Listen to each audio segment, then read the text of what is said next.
जो अभी waste Asia में कॉन्फ्लिक्ट चल रहा है, इस वेस्ट एशिया के कॉन्फ्लिक्ट के समय में हमारे जो एमएसएमईज और एविएशन सेक्टर को जो स्ट्रेस आया है, उस स्ट्रेस को सॉल्व करने के लिए बहुत इंपॉर्टेंट एक स्कीम आज अप्रूव हुई है, ECLGS, emergency credit line guarantee. Basically ये क्रेडिट गारंटी स्कीम है एक तरीके से।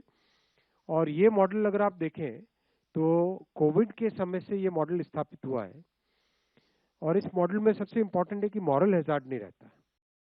आज जो ECLGS 5 लाया गया है, ये इन सबसे बड़ा स्कीम है,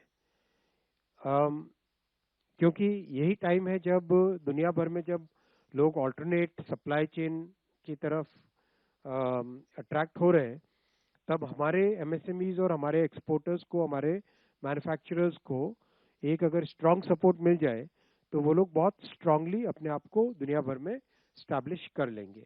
ये सब सोच के इस स्कीम को इतना बड़ा बनाया गया है। टोटल सपोर्ट इसमें 2,55,000 2,55,000 करोड़ रुपीस का टोटल सपोर्ट मिलेगा, which is huge, which is a very large number. इस स्कीम में जो कॉस्ट आएगी, because this will be basically credit from the banking sector to the MSMEs and aviation sector. Banks जो credit देंगे वो ये amount है, और 18,000 करोड़ रुपीस गवर्नमेंट का टोटल आउटले लगेगा। उसकी जो कॉस्ट आती है क्रेडिट को गारंटी करने की, जो कॉस्ट आती है वो अमाउंट है 18,000।